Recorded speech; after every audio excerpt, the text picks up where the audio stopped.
Check the mouth. This man is not talking. This is not Buhari.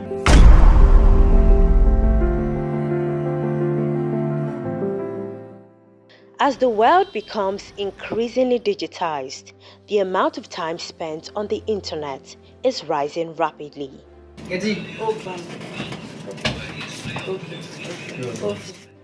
More so, the outbreak of COVID-19 pandemic that shook the world forced more people to spend more time on social media to interact and work.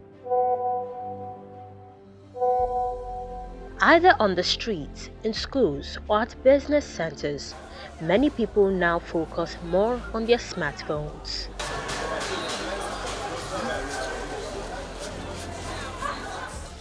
This paints the picture that many people, perhaps, may not be able to live without social media.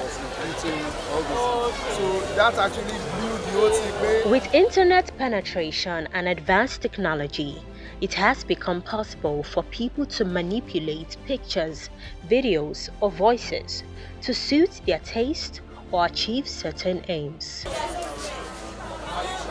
This ability is the major cause of the spread of falsehood and misinformation on social media in such a magnitude not witnessed before now. The number of people that have fallen for these tricks on social media cannot be ascertained. For many people, the social media platforms are used for businesses like buying and selling, lending services, and more. But when every citizen turns to a journalist without recourse to fact-checking and credibility of sources, it poses a danger to the society. The challenge with having a lot of citizen journalists is the fact that fine, you might know how to use the technology, you can know how to string the words together, but the ethics is lacking, the social responsibility is lacking, and that is why we see the havoc, I don't want to call it the information infodemic that citizen journalists are actually creating. From rumors on health to planned attacks, the 2023 general election is not left out of the fake news menace. For politicians and their supporters, dishing out wrong information is a way of getting more people on their side. The Minister of Information and Culture, Lai Mohammed, hammered on the problem posed by fake news during election season as far back as 2018.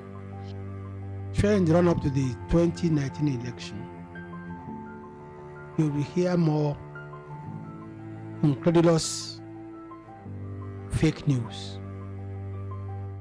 And this is simply because the opposition has simply run out of ideas. They know that they cannot debate on issues.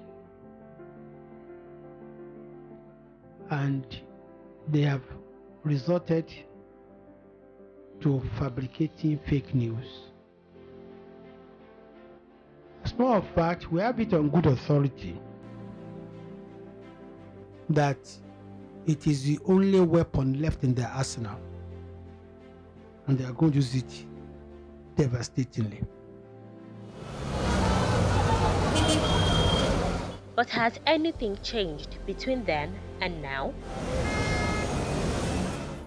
Social media is impactful, it's faster, will reach more audience, more viewers. The information, when people talk about, oh, this voters or these followers are only on social media, I want them to take into account as well that social media is just a template and a platform for sharing the information.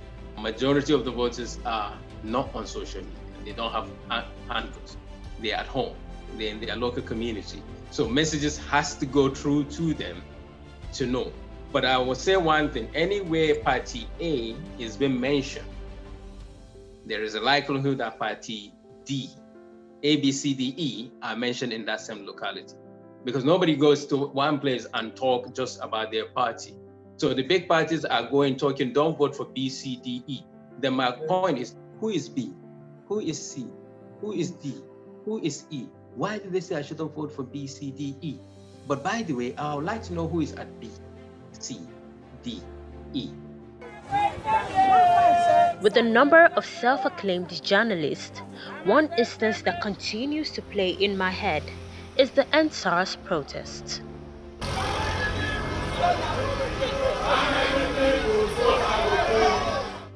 Remember this place?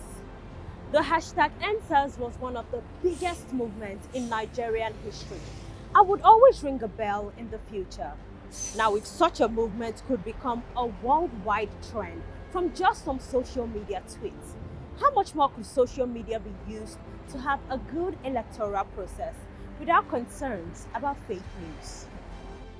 Segun Awosoya started the hashtag EndSARS movement in 2017, 3 years before it gained widespread attention. He explains how social media was the vehicle used to make that movement as widespread as possible. Social media is a vehicle that you can use for disinformation, you can use for mobilization, you can use it for anything you want to use it for. But the guarantee of the fact that, oh, what you set out to do is going to be accomplished because you are using social media is a fallacy. EndSARS, we use social media to create awareness about the advocacy.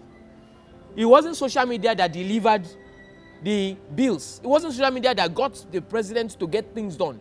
It was the debates, the quality of the arguments, and the extent, the resolute nature, and the depth of the ideology, the strength of the ideology that made it work. Postmodernism gave rise to the belief and the trust in mechanisms and tools such as social media. Social media does not... How many Nigerians are on social media compared to the voting public that we have? What is the percentage of the representation on social media to the people on ground in the grassroots? I'm just talking about 2 northern states, if not 1. So it doesn't really have much implication. It's not about the noise.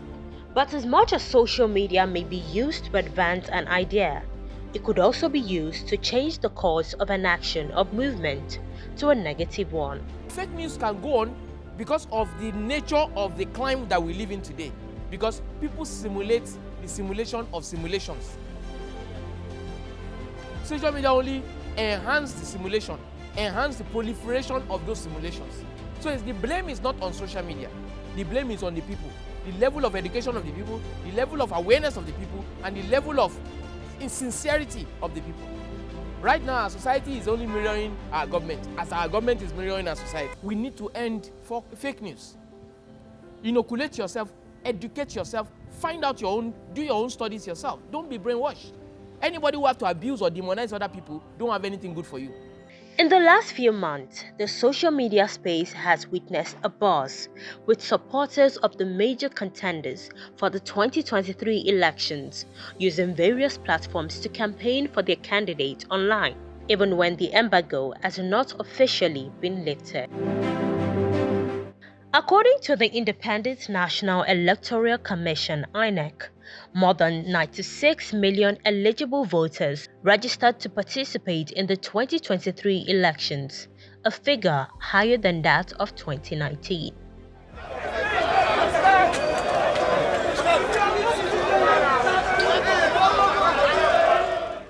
I went to see Japhet Omojuwa, a social media influencer popularly known as JJ Omojuwa. He explains that though social media presence does not make up a large population compared to the grassroots, it plays a major role in knowing who to vote for in the 2023 elections. Irrespective of how anyone is voting, everybody should be excited by the fact that a lot of people are actually expressing their commitment to be part of the 2023 elections. I think that's generally a good thing. How much would that affect the votes? Let me just say that it's not going to be a negative effect, in the sense that the worst case scenario is that some people will hear about the election, but they won't go to vote. Some people will talk about the election and may not go to vote. But if we did not have social media, would they have been part of the big conversations? Would their interests have been aroused in the way that's currently being aroused? No. So however you see social media and the role that social media plays and will play in the election, it's always going to be a positive way. Not just even pre-election, even during the election is a kind of auditing platform for monitoring the election process, possible rigging. It's also a kind of auditing platform. You see, with the current electoral system, digital platforms are also a kind of auditing platform to monitor the transmission, to monitor just the entire process, just make sure that the people's voices are represented. Through regular and strategic engagement, political parties are deploying these tools to canvass for votes, but without ways to filter widespread misinformation and disinformation. People on social media know people that are known for fake news. But let me say the other side of fake news and disinformation. The other side of it is that it's as much about the person putting it out as it is about the people that are amplifying it. The other day, I saw people posting about a presidential candidate that the father is on a queue to board a flight. It's fake, it's just elections. And I'm not supporting that presidential candidate. And I'm saying, no, I know this person. I've seen him board flights before. I've seen him on flights before. This is actually how he flies. The fact that you and some people are on the same side of a political divide does not mean that you guys are the same thing. It does not even mean that you're on that same side because of the same reason. And it doesn't mean that people that are on a different political divide, that there are not people on that other divide that are actually more similar to you than people that are on your current divide. Given the volume of news available online, how can an average person separate fact from fiction? Due to lack of long attention span on the part of many individuals, what is the certainty of stumbling on fact-checked information, which is different from the fake one? There is a thin line between reality and what is fake. Because with the rise of digital technology, with the rise of so many other, virtually everything can be fake. In the process of capturing state power at whatever level, politicians deploy whatever means that would give an advantage. It's happening. Even governments sometimes they encourage, in a way, they are purveyors of fake news because they want to achieve certain political ends. Governments, just like corporate organizations, just like individuals, we've seen that, especially when there are vested political or economic interest. Such fake news have a way of influencing decisions or influencing people to either accept or to reject or to even outrightly be hostile to whatever is at stake. When do you use too much disinformation, as it is ongoing in these elections, even the electoral body that is supposed to be like an independent umpire, before they have taken actions, disinformation has been used. The people have been disinformed, that they do not trust in the process, and at times they do not come out to vote during the elections. And we've seen several occasions where people finally, the word that votes do not count, they've used it, they've disinformed people to the extent that votes do not count. And they have used that as a ploy to suppress votes. And what is happening is that disinformation is gradually undermining this democracy with all either institutions of government, either the electoral process, either the gender equality we preach for, or even a unified country. I think for these forthcoming elections, having a code where politicians will sign on to and to refrain from using disinformation, and and this code should not just be a code in isolation, it should actually be a code that will be enforced and has got some punitive measures attached to it. Second, and very important, will also be the role of platforms in promptly removing disinformation. So if it is on Facebook that is actually owned by Meta, or it's appearing on Twitter, this should be immediately removed once flagged as a piece that is likely to disinform people. And beyond removing it, handles that consistently disseminate disinformation should actually be deplatformed. Many organizations are taking up the mantle to ensure every information is fact-checked before being put out to the public. There is no limit to the chaos, to the problems that misinformation can cause. If you can remember the Ebola issue, when we had Ebola outbreak, and some girls were just playing around and they shared information that if you drank salt or if you bathed with salt, you were going to be, and people died. People literally died, putting those things in, just applying those things. So we've had cases of people losing their child because they believed that, okay, maybe vaccine would harm their children and they won't take it, and those kids would end up having polio or dying out of measles and all that. Basic problem we have is the fact that the media is competing with citizen journalists. And so if something comes out, before you had a TV station could have like till the 7 p.m. news or 9 p.m. news to go on air, so they have all the time to do the homework. A newspaper has till 10 p.m., 11 or even 1 p.m. to go to bed. Now they don't have forever. If they don't post it, individual citizen journalists are posting it. So the rush to break the news is actually one of the main factors that is fueling information disorder, that is fueling misinformation.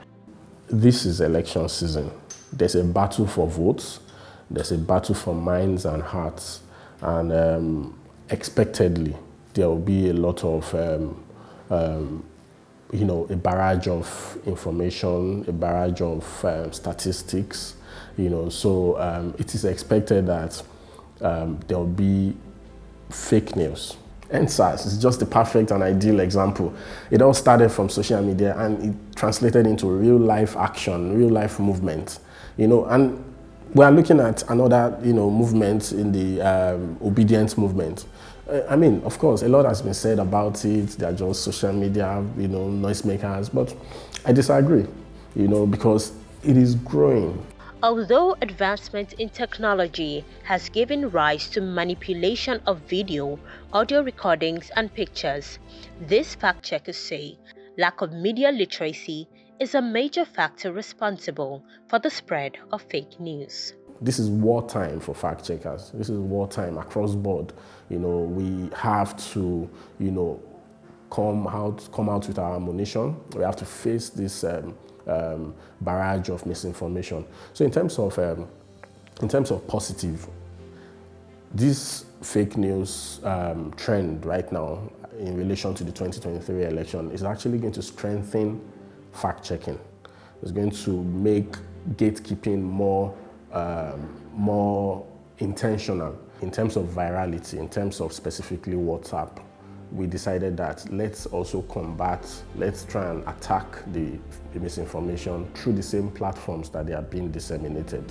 So we've come up with an approach of converting our fact checks into local languages, converting them into audio so that we can then also send as broadcasts. What's that happen is election of bad leadership, insecurity. We've seen instances where some major networks in the course of the answers actually took content directly from social media, fake news, and they were appropriately sanctioned by the regulatory authority for failure to check the authenticity of their story. The government should take the lead in giving accurate information and then synthesizing the Nigerian people, and then getting its regulatory agency to also get, synthesizing media houses, whether online or mainstream, about the dangers of fake news. And then proprietary control also should be mindful that, look, when you encourage fake news, at the end of the day, it's like, it's karma. It goes and comes back and bites you in the butt. I went to the Lagos State University to see the spokesperson of the presidential candidate of the Africa Democratic Congress, ADC, who is also a lecturer. I'm a lecturer, I'm a broadcaster, and of course the spokesperson to...